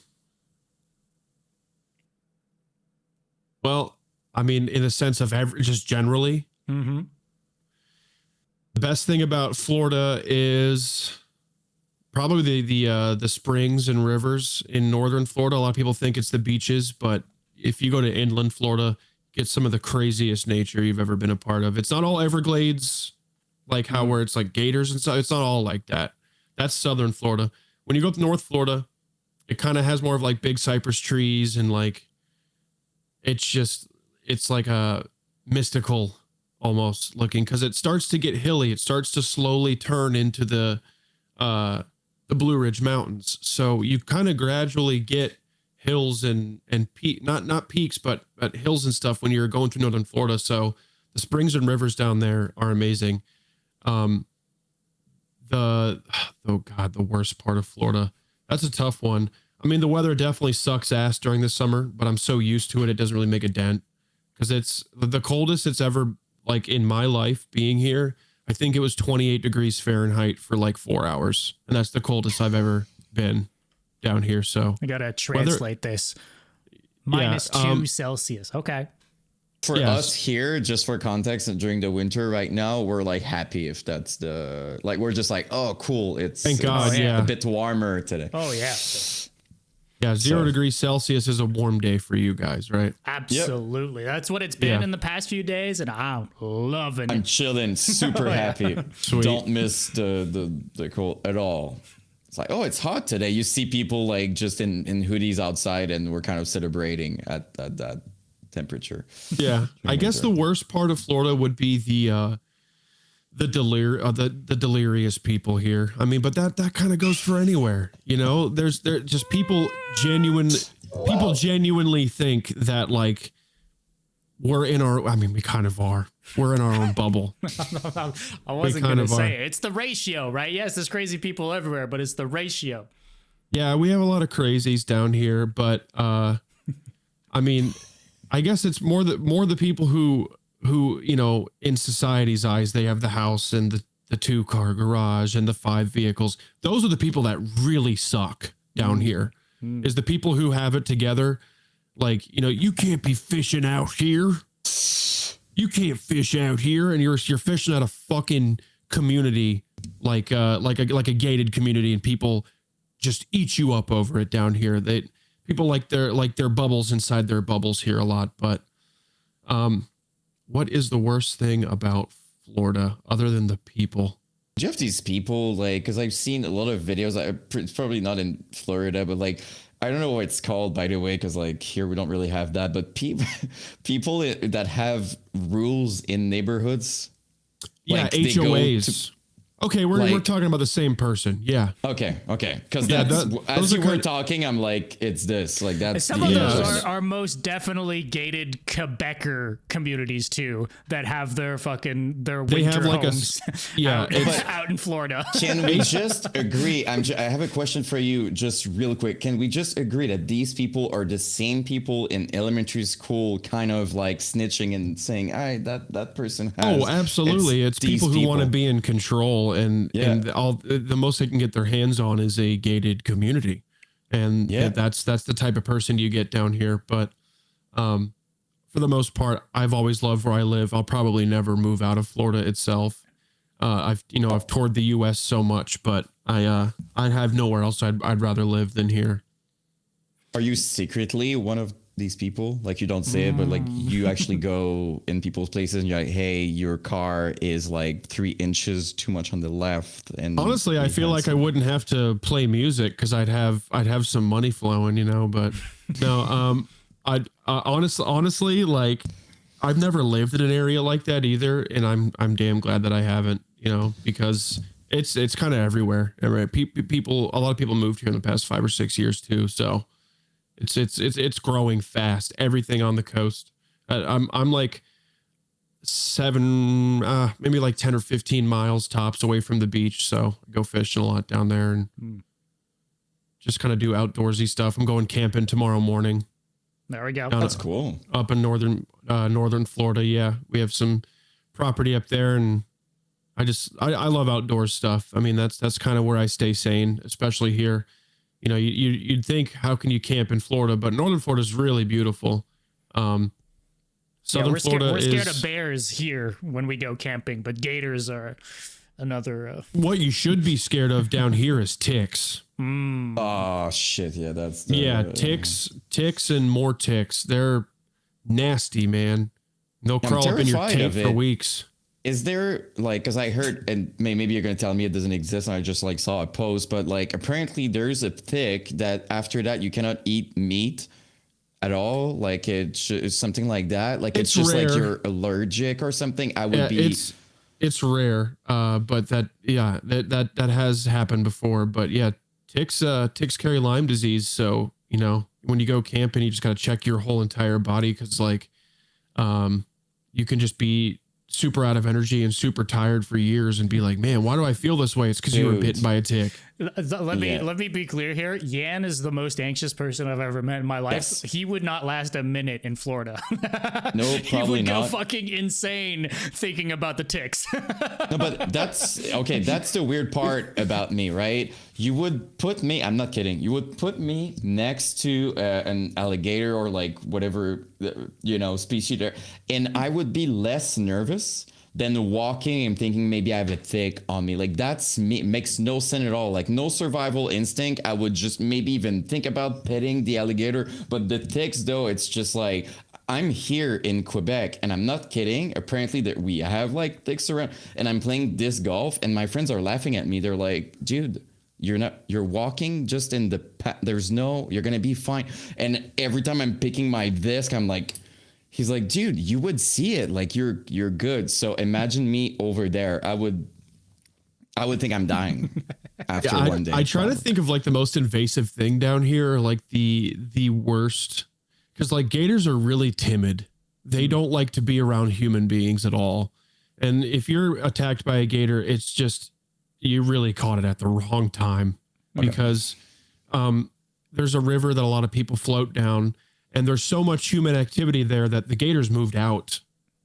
Like that's kind of how they are. So you very rarely see gators. But obviously you have your fair share of snakes down here and stuff like that. But also probably big spider or not that bad. Not that bad ones. when it comes to spiders. No, more just like mosquitoes and ticks and just the nasty little things. We don't have leeches as bad as some of the northern big rivers, or I jumped. Where were we? We were in Oregon, and I jumped into a big body of water, and when I came out, there were like 30 leeches on me. The little ones. That must have been fun. Yeah, they were little ones, but that was gross. I was grossed out. I was accepting my death if it was me at that moment. I was just like, okay, that's how I go. I love it here, man. If people ever come to Florida, I would 100% recommend the rivers and the springs up north. The beaches are cool for a little bit, but at the end of the day, you're going to get hot. You're going to get sunburnt. Yeah. You're going to be sticky. You're going to be salty. You're going to be sandy. And all the food within 5 minutes costs so much more than it should. The fishing's great. I'm not really like a catch and release kind of guy. I get pretty disappointed if I can't keep it and eat it. I love making fish tacos a lot. So that's kind of like my big thing. Like when I have spare time, my little brother and I go fishing a lot and try to catch dinner. Which means you're good at it, because you said you're eating afterwards. Chef Shelty over here. Oh yeah. Yeah. Food was my original passion before I discovered music. I wanted to be a caterer, not a line cook or a restaurant chef. Just kind of cook at my own pace. I tried to be a line cook for 3 weeks, and I told the guy I couldn't do it. It's not my vibe. It's not my, like, that's cool that you want 75 onion rings, but I just really don't fucking care. Like I'm not putting any love into it, man. You got to put love into it. And, there have been a few times where I've thought about making, I make a marinade from scratch for like chicken and stuff. And I've thought about selling it. I've thought about it before, just like jarring up my own stuff. But a lot of stuff, a lot of regulations come with that, especially from your own food, your own kitchen. But I've definitely thought about it before. I love to cook, and when I'm on the road, I have a Blackstone. So if the bands are down, I'll get delivery from a grocery store and get all the things I need to cook, like marinated chicken breast, and I did fried rice. I've done Philly cheesesteaks. I've done cheeseburgers. I like to dream tour people to tour with, basically, is what you're saying. I love to tour. I feel like a lot of bands, because we started touring with some pretty big bands there a few years ago, but a lot of people have probably noticed that it's kind of tapered off a bit for us, and just going through new management, going through new booking agents, not signing to a label and getting on that ladder where it's like, hey, these guys need to tour first. We're really easy to tour with. We are, I don't really even drink. I kind of, I just not really keep to myself, but I just stay present while I'm doing my job. And a lot of the other traders guys are the same way. We're not troublemakers. We get the job done. I love the road. I love to hit the road with the guys. Obviously it has its ups and downs, but you said you love the outdoor. Do you do that with your band sometimes? Like you said you love, like, oh, so that's cool.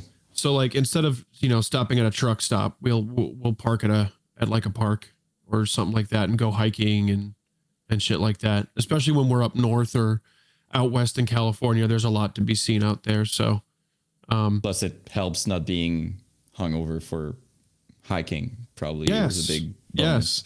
Yes. I used to drink a little bit more often on the road, but I'm just not. It's not really my vibe. It's especially waking up and somebody else is already breathing on you. I don't want to feel hungover too, so we're still in a van. So I don't have my own, I have my own bunk, but I don't have like my own personal space like the bandwagons and shit do. But, I definitely, I love cooking for people on the road. I usually weasel my way into the other bands, and I'm like, hey, we should all get an Airbnb, and we should, so I can have a kitchen. So then I've made, there was one venue that had a whole kitchen, and they're like, do you need anything? And I'm like, I need this, this, and this. I made 25 pounds of chicken Alfredo for the whole tour package. Blackened chicken Alfredo. Everybody loved you though. Like, I mean, like it was probably. Yeah. We're super easy to tour with. And I'm sure I've made my mistakes in life. I'm sure I've been insufferable on the road to some of these bigger bands. Are like, God, this fucking kid is too happy, and he's it's just shut up. But no, I've definitely been yeah, I like walking into the center of the room and just being like, this is me, this is what I'm doing today. I'd love to have you join us. And some people have said, oh, Tyler's an opportunist or whatever. I mean, first of all, I'm in a land of opportunity being on the road with these guys already. Of course, I'm going to want to cook food and hang out and learn the tricks of the trade and, you know, ask questions and stuff like that. That's just who I am. But I would never use anybody. I love doing successful things with friends that want to be successful. That's just how I've always been. You know, if you hang out with 4 people who love to make music, you'll probably be another person who loves to make music in the group. So that's just kind of how I've always been.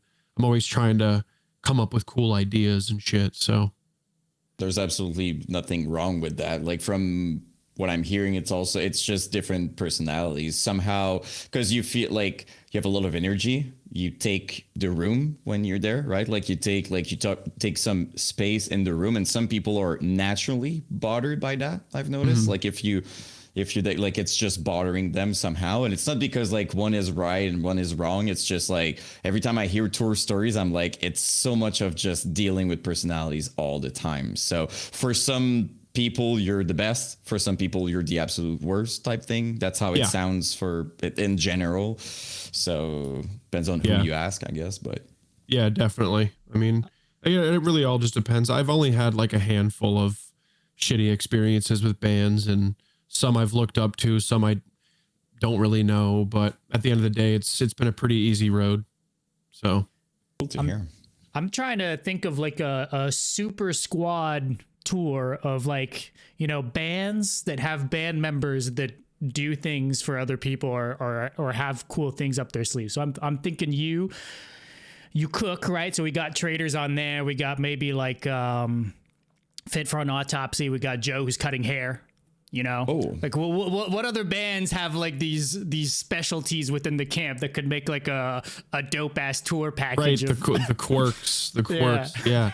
You got to think of like, that's a good question.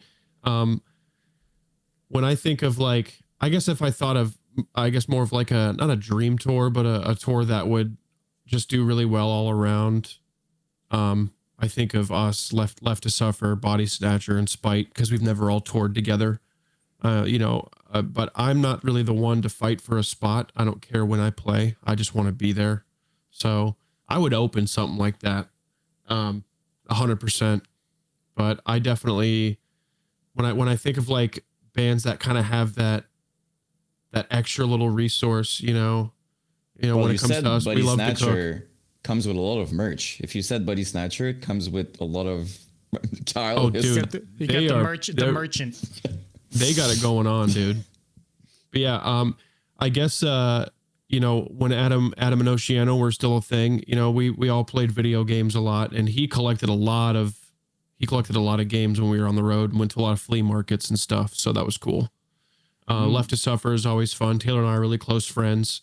He always loves to make funny videos. I think that's a huge help, so you can kind of get a sneak peek into the world. Shout out to Caleb, Joshua, especially for all the stuff he's filmed for us and for them currently. So, I just like having that vibe, you know. Victims is good at making that vibe too. I've toured with them at like probably over 10 times, and we're just all trying to hang out and have a good time and play music. It's you know, it doesn't feel like a job every day. You know, I think it was us, Victims, and like 1 or 2 other bands that rented like a really big house on a waterfront for a night. It was like $900, but between all the people in the bands, we all threw in, you know, $30-40 a person, and we made a big meal, and we, you know, hung out on the water and did some fishing, and that's what it's all about. You can really make tour a much more fun experience if you let it. You know, you can still get to places on time, but you can still, you know, people are like, oh, we're trying to save money. You know, we're trying to save money. It's like, I get that, but if there's 5 years and you save $500, why not just spend the 100 to have a really fun getaway? that $100 each isn't making the difference at the end of the day. No, and it's going to freshen you up for days and days, and it kind of takes you out of that cyclical. Just wake up, you're at a PF or you're at a truck stop, and then you go to the venue, play your music, fall asleep, and those days start to mold together. I like ripping packs too with all my friends. So like we'll call up like a trading card store and pick up some cards, whoever's into what, Pokemon or Magic and stuff too. But do you love Magic? Not to go too much on that, but do you love Magic the Gathering a little bit? Do you like that? I was playing the online one, but not as much as my actual friends play it. Like a lot of my old bassist played, so we would always go shopping. I would always look for cards for him. I go thrifting a lot when I'm on the road. I found a lot of cool stuff being out. So that's always fun. Because for a while it was a side hustle while I was working on trader stuff. I was collecting all this stuff to trade up or sell. And the vintage clothing, you mean? Yeah. You run into a lot of like thrift cons. So it'll be like the best deals possible. And there's like, 100 and like we were in Sacramento and there was one where there was probably over 250 stores set up. So they're all there for the same reason. So they're selling stuff for steals, stuff that like prices that you would pay for a normal t-shirt now from like a band. So I've got a lot of cool stuff from those too. Flea markets are big down in Florida. That's where some of the best food comes from too, ironically enough. Wow. Yeah. Yeah. You're big into, I guess your clothing style is, I don't know, you're always kitted out in like the big fucking NASCAR jackets and the vintage wrestling t-shirts and the fat ass prints. And I don't know. Yeah. I love that. Yeah. What you're wearing now is pretty iconic as well for what it's worth. Yeah. The Sopranos sweater is pretty fucking crazy. With the mallets. I love this thing. Where do you find that? It was actually a gift. So I think they just found it online from somebody. It's actually like, it feels like it's hand woven. I don't even know. This thing is just, it's locked in, but I always love picking up stuff. Somebody actually made us a heavyweight belt too. That's the one that you see back there is the wrestling or is the WWF one. And then to the right is a Traitors heavyweight belt as well. So I just love little stuff like that. I don't really collect the NASCAR stuff as much or don't wear it as much, but I've gotten so big into like the old school wrestling gear. So that's kind of like a lot of what I invested into.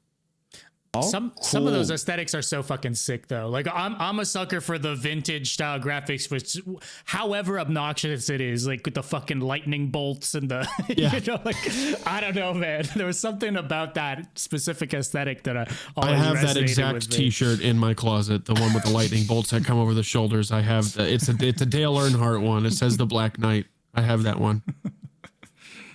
And as a kid too, like, cause I'm guessing you're probably around our age, right? Like we're from I'm 33. Okay, so I mean, I'm 34, so like we're really close. How cool were the wrestling toys as kids? Like the figures, like how some, I don't know if you had that as a kid, but like I remember having like a stage and like it was so freaking sick. The wrestling, I don't know the name of that, but like, yeah, like action figures, it was so freaking sick. Yeah, I like the action figures a lot, but I was like the Kool-Aid kid growing up, so I had like those stuffed wrestling dolls that you could wrestle.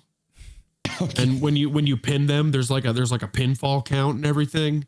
Yeah. So I was that kid that was like making animal noises and like punching Goldberg while he's down. Like that was I couldn't stop. I couldn't stop moving ever. When I was really, really young, I was bouncing off the walls. I'm pretty sure it was my Mountain Dew diet, but that would make sense. That would make sense. Yeah, I was going to remember like the first game. I don't know if it was like Nintendo 64 or something, but like there was this like WWE game, like wrestling game, and I was just obsessed with going out of the ring, pick up a chair or anything, and the outside of the ring basically is what I thought was cool. So that was, my whole especially all the old school wrestling games were a lot of fun. Yep. That was awesome. Pretty well made too, but you've for as much as you outwardly seem to enjoy wrestling, you're a fan of boxing too, right? Yeah, I like boxing. I love boxing actually. It's one of my favorite sports, especially growing up. I just throw it on and watch a lot. But I've actually thought about taking up some classes for it because I love it so much. But a lot of those VR boxing games look hilarious. I don't have VR. I don't have VR, but I see a lot of it pop up, and it looks like a lot of fun. But yeah, I grew up on boxing, but you know, I definitely liked wrestling the most when I was youngin'. So that was kind of like my favorite. That and football now are probably my favorites. What was it about wrestling for you? Like, what's for you, like the appeal, or I guess getting into it at the very least? My first match that I watched, I was in the Florida Keys and I was 5 years old, and I put on Monday Night War, and it was like one of Kane and Undertaker's first matches ever. And I just was, you know, we were just getting out of the steroids and big spandex era and getting into these like cool characters. So I was captivated by them because I was scared of them. And that's kind of what got me into it. And then, you know, you learn like the main event big guys, and you know, everybody loved Stone Cold. I loved Triple H and all the Dudley boys. I think what really got me was it matched my energy, because I discovered it. I'm in a hotel room, like I said, and I'm down in the Keys. I'm like 5 or 6 years old, and I'm just jumping all over this hotel room from bed to bed. And I turn it on, and these guys are optimally doing the same thing. They're just, I'm just like, I fucking love this. Are you serious? Like, so I just loved it from the start. And then every Thursday was SmackDown when I was growing up. So I would actually go to my sister's house and watch SmackDown every day, or every Thursday.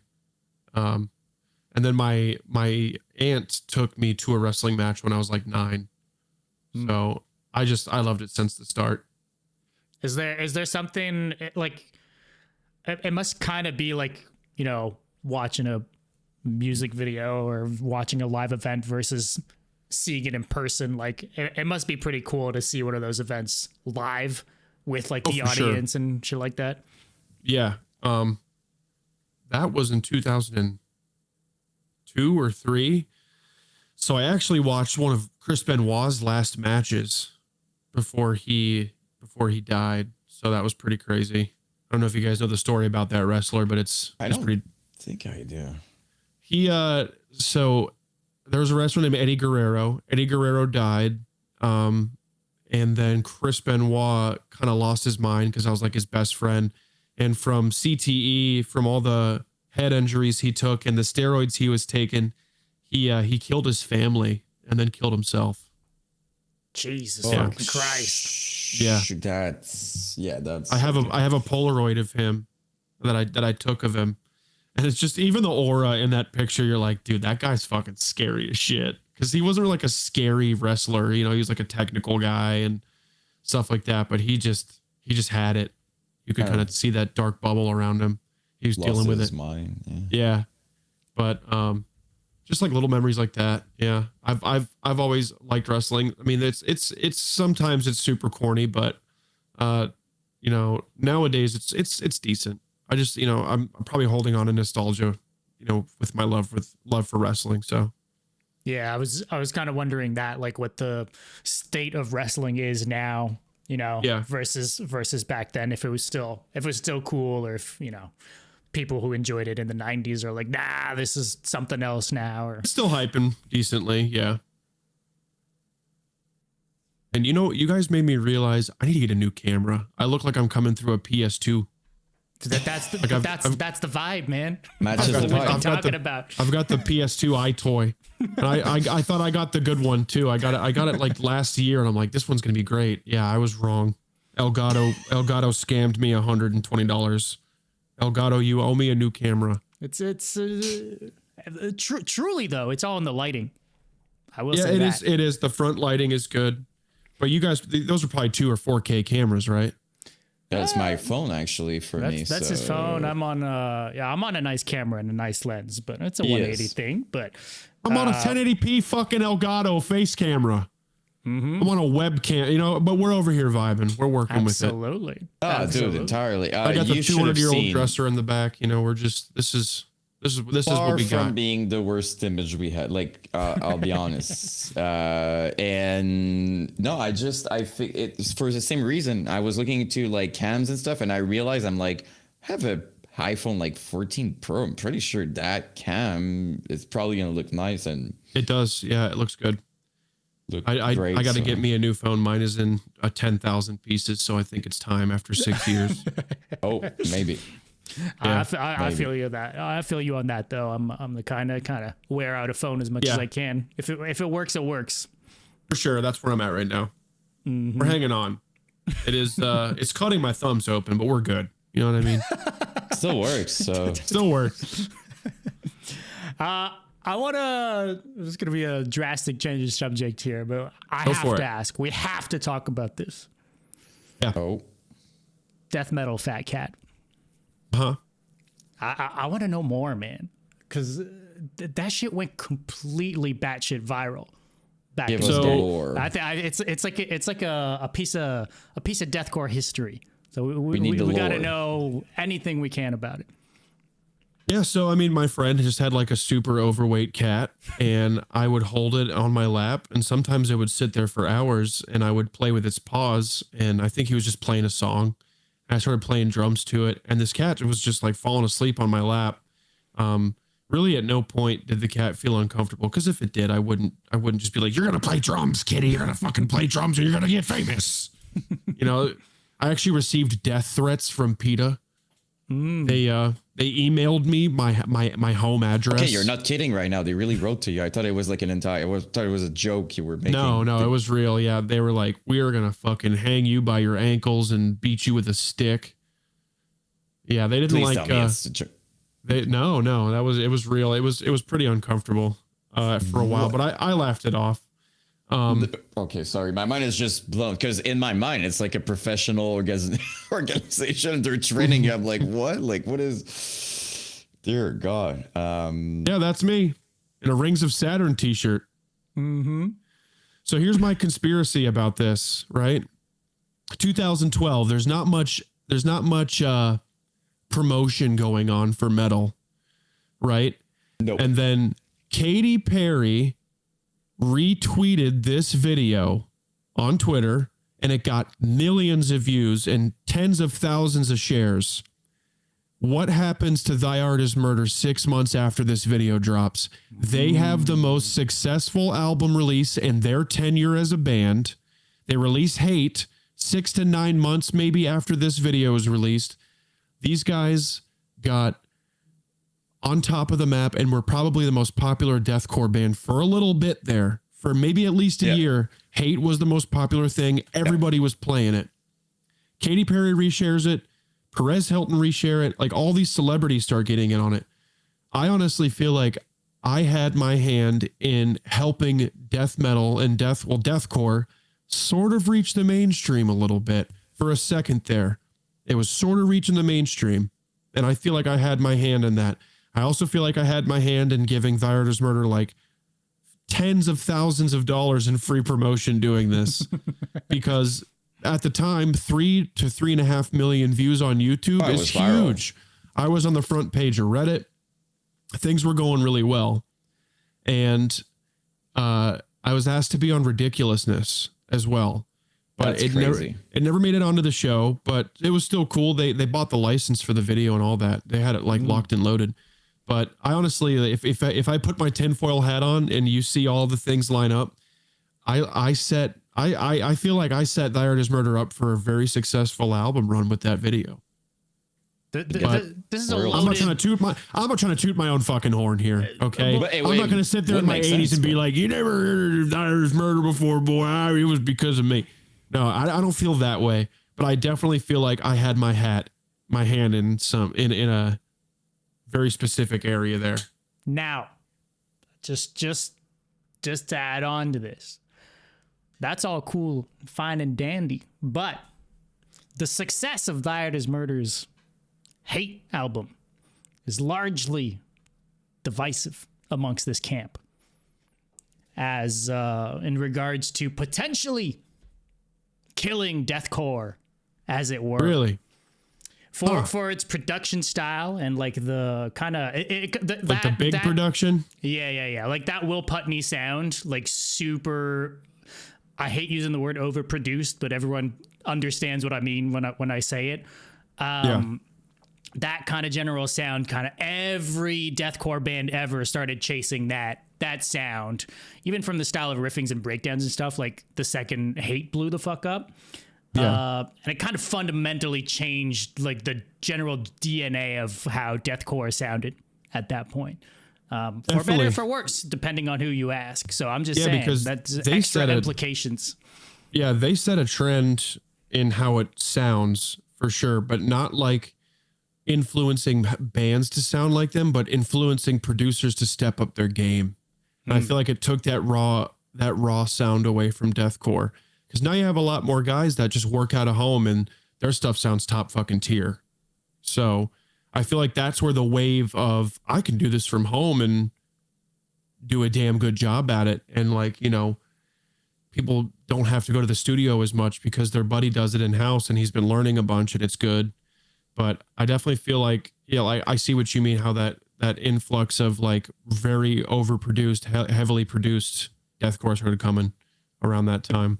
A bit of the rawness and you just compare Infinite Death to Hate and you've got your answer right there. Like it took a bit of the and it sounds again, like a different band if we're real, right? Yeah, like completely. Like it was a different era. And I like love both, just so we're clear here, but you know, it's objectively two different, very different sounds. For me personally, right? It's, with all due respect, it's not even close. Like I won't lie to you or front to you. Like I'm still listening to these things like Suicide Science EP and stuff like that. So of course for me, it's not even close.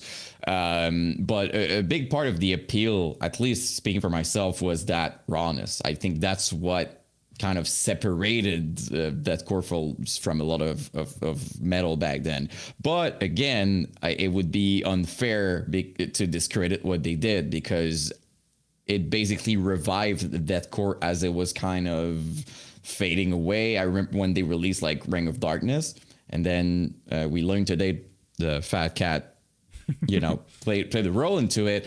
And then it was everywhere. I remember like even me remember thinking back then being like, oh shit, are we back type thing. So, it's just a preference thing, but objectively, I think maybe it was a bit more accessible, perhaps. I don't know if it's a big statement to make, but maybe it made it a bit more appealing to other people at that time. So still, you know, was still a good thing. I feel like, you know, places like TikTok and Instagram Reels and stuff like that have a lot to play into music getting big nowadays. But back then, I feel like it was kind of a crapshoot.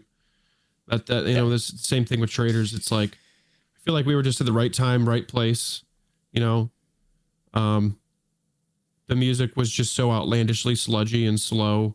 It barely made sense. I mean, at certain points, it was just so at ridiculous. That time specifically, right? Because now we've heard those kinds of bands, right? Like those bands have come and gone. But back then, you know, Traitors and stuff like Black Tongue, like no one had ever fucking heard anything like that before. Like those slow ass fucking breakdowns and that general vibe and the inclusion of a bit of the new metal kind of infused within all of that as well. Like that was all super new. You would laugh of how it was heavy, right? Like not laugh like it's bad, but laugh like I cannot believe. Yeah, that's kind of how Traitors was birthed, you know. You know, when Steven was the drummer, he sent like a drum track and he's like, what do you think we should do with this? And it was like 110 BPM. And I said, cut it in half. He's like, what are you talking about? I'm like, well, you have a minute and a half worth of drums. So if you cut it in half time, it'll be 3 minutes. And it'll be really, really stupid fucking slow. And the whole time I was, you know, we were recording this, I had my hand in a lot of writing the first EP instrumentally. And that was one of the only ones I did. But I pretty much created a lot of the background guitar, the slidey nightmare stuff that came from me, and like cut it, you know, the tempo. I was just like, I was that kid though. Like, this is funny, bro. This is hilarious. Like, let's keep slowing it down, man. That's kind of just how I was with it. I didn't know it was going to lead me to this point, because I'm at this weird point in my music career where it's like, okay, I want to have my hand in more things. Traitors is kind of doing this right now, where we're kind of just like here trying to figure some things out for the future. But I mean, I'll probably always make this type of music. It just, Traitors being my brainchild, I feel like I have more in store for it, but I don't necessarily feel like I'm running out of gas when it comes to writing stuff for this. I'm actually also doing radio rock style stuff as well. What? With some of the vocal stuff that I've learned. Yeah, we've got a couple songs fully done, and we're working on quite a bit. But this is kind of more like a sync audio band. This is, it's like if I can write like a theme song for something, not like for like a show or something, so to speak, but like we're writing things with things in mind. So like we're like, what would the intro to like an NHL hype song sound like, and stuff like that, or like we have a song that kind of sounds like Octane style metal, like 2004, where like just before the dad rock started and where it was still a little heavy, just stuff like that. But I don't really I don't scream on it. I sing more on it, or do like the Gojira-esque vocals. It would be playing in like a cool ATM game back then. ATV, sorry, not ATM. Yes, different thing. That is actually that's exactly the first vibe that we went with, was ATV Off-Road Fury. Knew it. We said how could we sneak a song onto that soundtrack, and that's how that band came to be. I'm really glad that I'm accurate with that. My brain went, as you were describing it, the only image I had is you played that game and you're out of bound, and then you just get blown up. Yeah. So. Yeah, that's exactly the vibe we're going for, though. Kind of like that like dirt bike, go fast stuff. I like it for sure. But yeah, there's a lot of music in me. It's not just I take a lot of inspiration from Devin Townsend. He's all over the place musically. That's kind of what I want to be. Well, the one like solo song that you put out had some of those vibes, if I'm recalling correctly. Like there is a bit of like that rockish, singy type stuff to it amongst. Yeah, that was kind of the first glimpse. Yeah, that was kind of the first glimpse at like what I can do, because that was still when I was learning those too. So now I'm a little bit more locked in, and we got like the right vocal chains and stuff, and definitely something that you wouldn't expect from me. I mean, but translating from being an extreme metal vocalist to that, some people don't even want to listen to it. So I want to make it listenable for everybody. Be like, oh, this is pretty good. I don't want to rush into it. Traitors will never have clean vocals. Purge Engine obviously will never have clean vocals. There's no place or time for that in those genres, or in those bands for that. Ever. You mentioned receiving threats with the cat thing. You would receive threats for clean vocals, probably. Would be my guess. Not from PETA, or maybe still from them. Who knows? They could be still upset. But, yeah, they're probably still upset. Well, PETA is most definitely mad at the Purge Engine. Let's be real here, but. Well, no animals were harmed in the making of the engine. It's all humanity. Very selectively only taking. They would be humans. happy, probably. Yeah. He mentioned some people would be willing. The engine's just like eating up all these people. It's like, oh, that's a goat. I'm not looking for the goats or the horses. I'm looking for the people. Well, there we go. And before do you have to say it now that we're talking about the cat? By the way, people, for a cat, if a cat is upset, you'll know it. Just for people who've never had a cat in their life, if they're upset, it's very clear, and they're very capable of showing you. Just so we're clear. Yeah, 100%. That's what I wanted to say. The cat you were holding were just receiving a lot of attention and just chilling. That's what I was seeing, basically. And that cat was just like, I'm calling PETA on your ass, you son of a bitch. I had it on speed dial at some point. Yeah. So that's just, I wanted to precise that, because every time, like, we're in an era right now that I see like a funny video with a cat and I'm laughing, and then I open it and people are like, it's abuse. I'm like, that cat is chilling. That cat right now is just enjoying their life. So yeah, I feel like the people sharpening their blades in the comments, it used to work like 9 years ago, but I feel like now people are just like, shut the fuck up, dude. Yep. It doesn't work that much anymore. People are just fed up with it. You know, like the first comment is just going to be like, who cares, with like a meme or something like that. It just doesn't work. No, I feel you there. So that's how was doing Warp Tour last year? Amazing. That's amazing. Crazy. Best experience I've had. In the festival department, Incarceration, Blue Ridge, and Warp Tour are the best experiences I've had. You know, most of the time during a festival, there's a lot of shit shows that go on behind the scenes.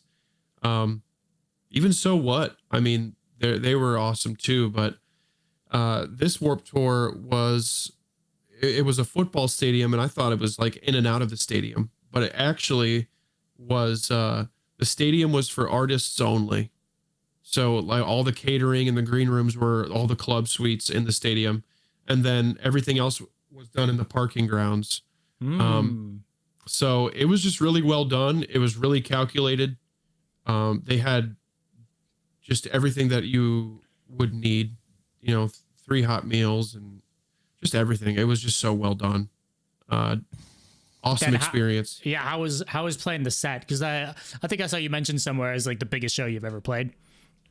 Yeah, probably one of the biggest shows I've ever played. You know, at the first 5 minutes, I'm thinking, man, I hope I can get people to my stage, but I like to entertain. I like to get people out over there and yelling at people, you know, that are in line for like a hot dog. I start yelling at them.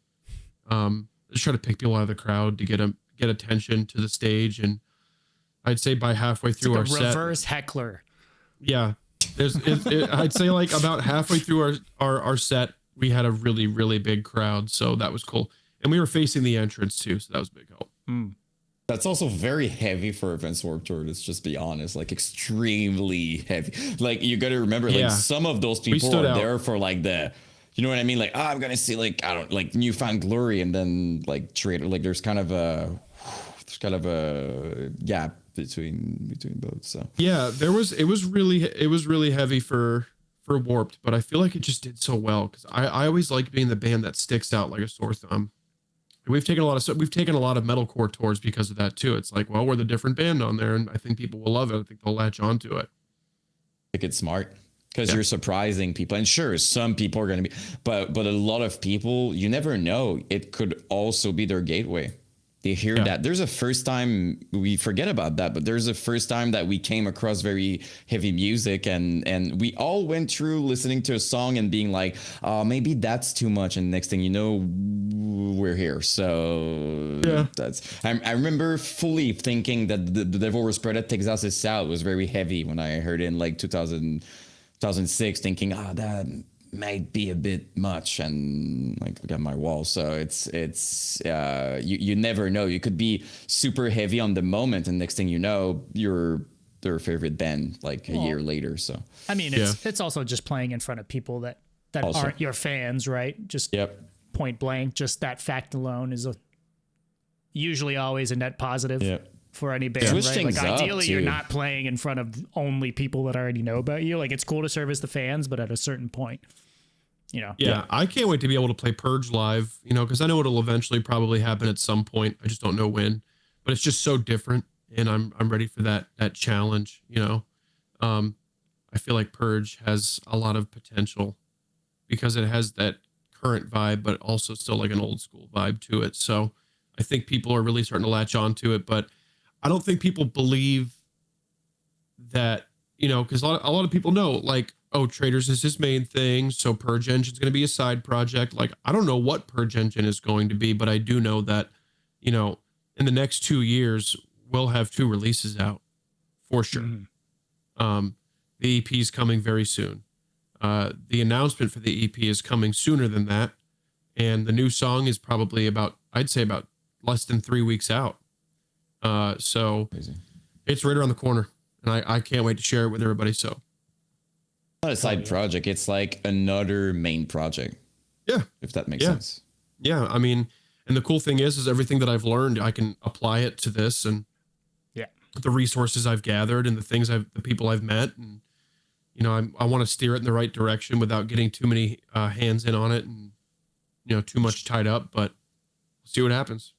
Not to put you on the spot, but do you have in mind, maybe because you have so many connections and friends and stuff like that, are you thinking guest vocals on it from somebody, or for the moment it's mostly just I've thought of a few. I've got a few that I've thought of. There's I know that Dickie really loves Purge a lot. Dickie wants to do something too, so he'll fit right in on that sort of stuff. Kind of the person I had in mind, because we were talking about Dickie earlier. I was like, that could be cool. He's a good friend of mine, and I've known him since he's one of the first people I ever met in the metal scene before any of the bands we were in. And then he's a little shit, but you know, good. He is. Yeah. He can be a fucker. But definitely Big Chocolate. I've always loved him. So I mean, look, even if you didn't personally have the plug, you're with Josh, right? Who does stuff with Big Chocolate too and everything. So he loves a good feature too. So I see that happening. Yeah, it always looks like fun. Always looks like fun. It'd be nice to have him on. Hell yeah. Yep. Let's I'm gonna wrap this up here with a final question. I'm wondering if you could give us a Mount Rushmore of beatdown bands. Beatdown bands. Mm-hmm. Demolisher. Villains. Barrier. Traitors. Had to. More than fair. Yeah, I had to throw myself in there. I'm just proud of what I've done, and I know that I helped set some trends there. If I had to replace myself and did put a band there, probably someone like Rooks or Monsters. Yeah, those are big. Those are big boy time. Yes, sir. Absolutely. Good top. That first Rooks like EP, like those 3 songs, like Amachi is like a song of all time. Like that it's just irrationally violent vocals. Oh yeah. Just stupid sounding. Like it just sounds like a person yelling. I loved that. It was so aggressive. And we rarely have that sort of vocal. Like I don't know, man. Maybe it was a bit of a Chicago thing. Yeah, but even hardcore bands, you don't really do it like that. Like that Rooks style of vocals, like you're saying. Like it sounds like he's just screaming his head off with like no care in the world, like no technique. No, he's just fucking yelling and it hurts, you know. Mm-hmm. But it's so fucking visceral. I love it. Yeah, I guess that's my Rushmore too, because like if we could bring something back, it would be in my top list. Demolisher, I mean that like World of Hatred thing is still one of the best thing I've heard in my entire life. Yeah, absolutely. Insane. All right, man. Well, I know you were just talking about some of the upcoming Purge Engine stuff, but I don't know if you've got anything else you'd want to leave the people with, or anything to promote. I know you guys are going on tour soon.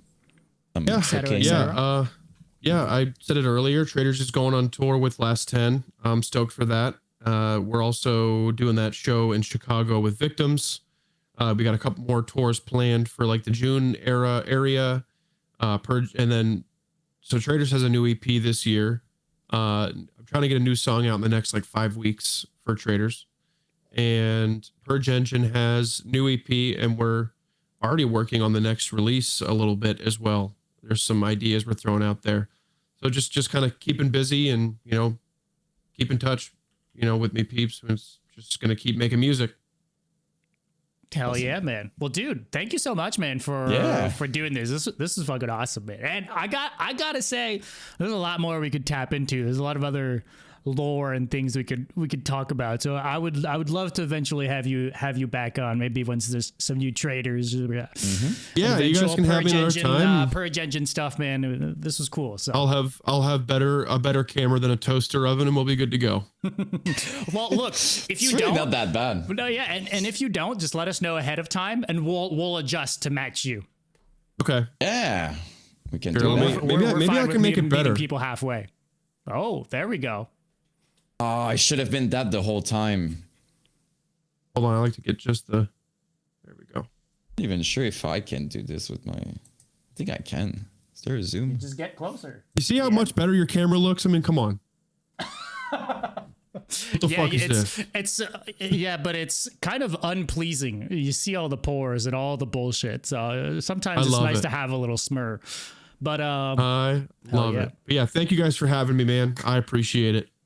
Yes, sir. I haven't been eating very much greasy food, so I think I earned myself a burger after this. I'm gonna go get a burger. I hate you so much, dude. Why are you saying that? I'm fasting right now, and I'm just like bad food after this. It is for me too. Yeah, no, dude. I'm surprised you guys don't do like a food segment. You guys love. I mean, everybody loves food. It would maybe kill me a little bit because, as I said, I'm fasting. I'm one meal a day, very late every day. So like every time we talk about food, I'm always like I'm very weak at that time. Like you mentioned burger, and right now it's the only thing I want to eat. Like at all. I feel you. Like, that's what I'm eating. See, I used to think I was fasting at one point, but it was actually just an eating disorder. I just wasn't hungry. There you go. Yeah, I just wasn't hungry. I'm just like, yeah, dude. I'm like, not eating for like 18 hours. They're like, are you trying to do that? I'm like, no. Yeah, that's just the way it is, bro. I'm fast. No, I definitely was not eating enough. Yeah, it has to be intended. It has to be intended for sure. Because I'm 6'6" and like 230. So You're 6'6", dude. Yeah, I have to eat. I can't do that to my body again. I keep saying it though. It's not good for like, because every time people are like, oh, maybe I'm going to try it. I'm going to do like a 48 hours. Like, whoa, hold on. Like I replaced half my meals with coffee, which I stopped doing eventually. So, but I still love coffee.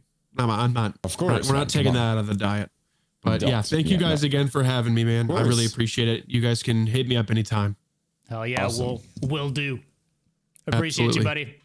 Yeah, thank you guys. All righty. Take care, man. Appreciate y'all. Y'all have a good night. You too, man.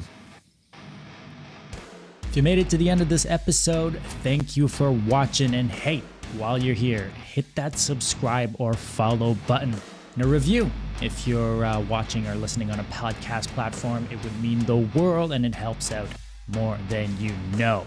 A big thank you as well to all of our supporters over on Patreon and on Twitch. New episodes every week, links to our Patreon, Discord, and socials in the description. We'll see you soon. We're out.